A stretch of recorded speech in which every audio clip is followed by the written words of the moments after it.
미국 힐링 커뮤니티 교회에서 많은 분들이 은혜를 받으시어 삶의 지혜를 얻고 새로운 삶을 살게 되었던 손동환 박사님의 바이블 메시지 내용입니다.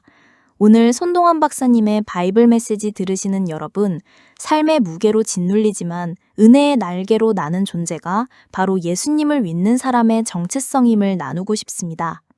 독일의 신학자 디트리 보네퍼가 이렇게 말했습니다. When Christ calls a man, he bids him come and die. 즉, 그리스도가 사람을 부르실 때 그분은 그에게 와서 죽으라고 명하신다는 것입니다. 이 말씀이 오늘 우리가 나눌 주제와 깊이 연결됩니다. 손동환 박사님이 이렇게 말씀하셨습니다. 우리는 모두 존재의 무게를 감당하며 살아갑니다. 삶이 주는 짐들, 책임들, 그리고 때로는 절망과 고통이 우리를 짓누르죠. 하지만 그럼에도 불구하고 우리에게는 은혜의 날개가 있습니다. 성경에서 히브리어로 무거운이라는 뜻의 카베드라는 단어가 있습니다. 이 단어는 단순히 물리적인 무게를 의미하는 것이 아니라 영적인 부담과 책임을 나타냅니다. 우리의 존재 자체가 가지고 있는 무게 말이죠. 맞습니다. 그런데 동시에 성경은 헬라어로 카리스, 즉 은혜에 대해서도 말씀합니다. 이 은혜는 우리가 받을 자격이 없는데도 하나님께서 주시는 선물입니다. 손동환 박사님은 이것을 은혜의 날개라고 표현하셨죠. 첫째는 존재의 무게를 인정하는 것입니다. 야곱을 보면 그는 평생 무거운 짐을 지고 살았습니다.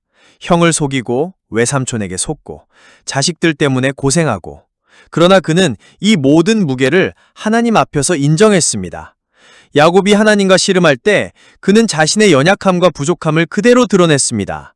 내가 당신을 떠나보내지 아니하겠나이다 라고 매달렸죠. 이것이 바로 존재의 무게를 인정하는 모습입니다. 손동환 박사님이 이렇게 말씀하셨습니다.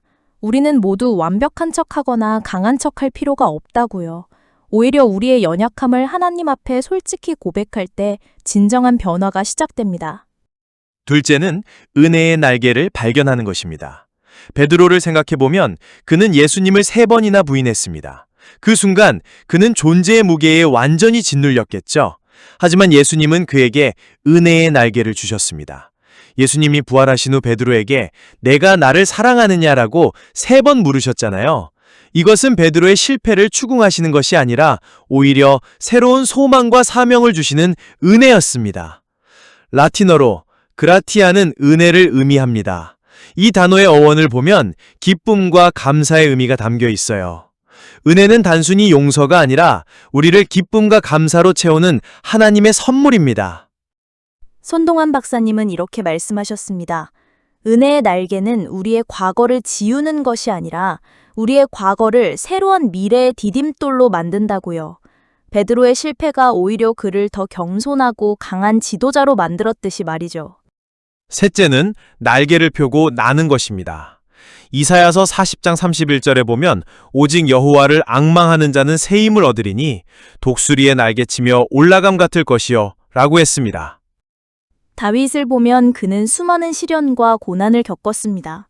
사울에게 쫓기고 자신의 아들에게 배신당하고, 하지만 그는 시편을 통해 하나님께 나아갔고 결국 이스라엘의 위대한 왕이 되었습니다. 다윗이 시편 23편에서 사망의 음침한 골짜기로 다닐지라도 해를 두려워하지 않을 것은 주께서 나와 함께 하심이라고 고백한 것처럼 우리도 존재의 무게 속에서 은혜의 날개로 날 수 있습니다. 헬라어로 아나바이노는 올라가다 라는 의미입니다.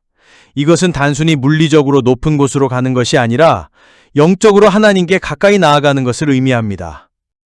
손동환 박사님이 이렇게 말씀하셨습니다.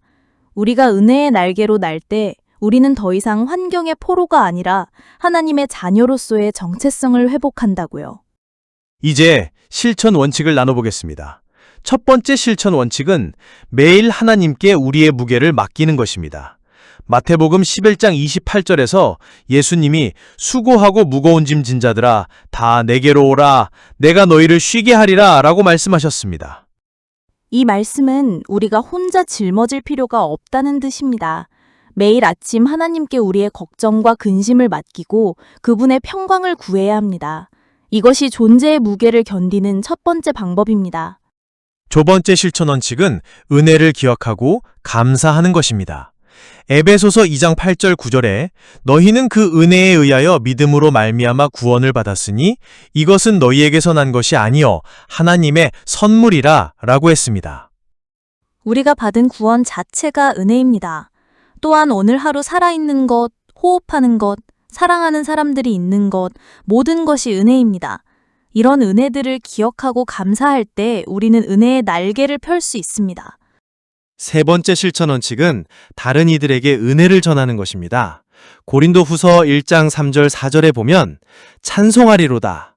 그는 모든 환난 중에서 우리를 위로하사 우리로 하여금 하나님께 받는 위로로서 모든 환난 중에 있는 자들을 능히 위로하게 하시는 이시로다 라고 했습니다.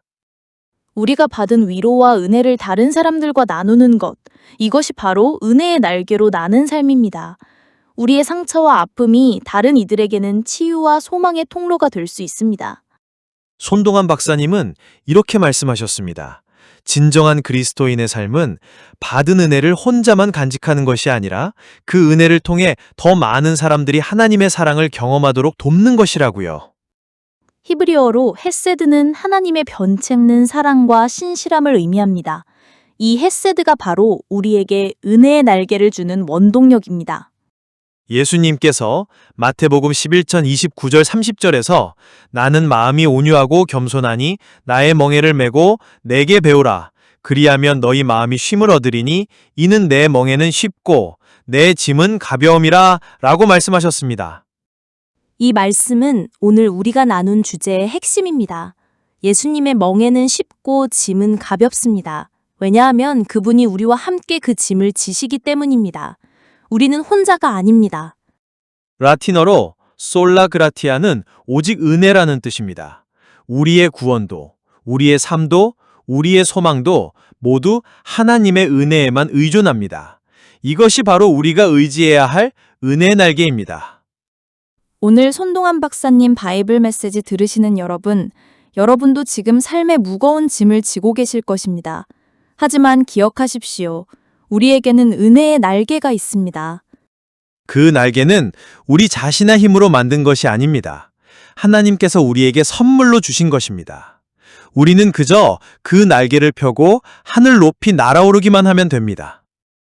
손동환 박사님이 이렇게 말씀하셨습니다. 존재의 무게는 우리를 짓누르려 하지만 은혜의 날개는 우리를 자유롭게 합니다. 이것이 바로 예수 그리스도를 믿는 자의 특권과 정체성입니다. 이제 은혜를 나누고자 합니다. 여러분 모두가 존재의 무게에 짓눌리지 않고 은혜의 날개로 높이 날아오르는 복된 삶을 살아가시기를 예수 그리스도의 이름으로 축복합니다. 함께 기도하겠습니다.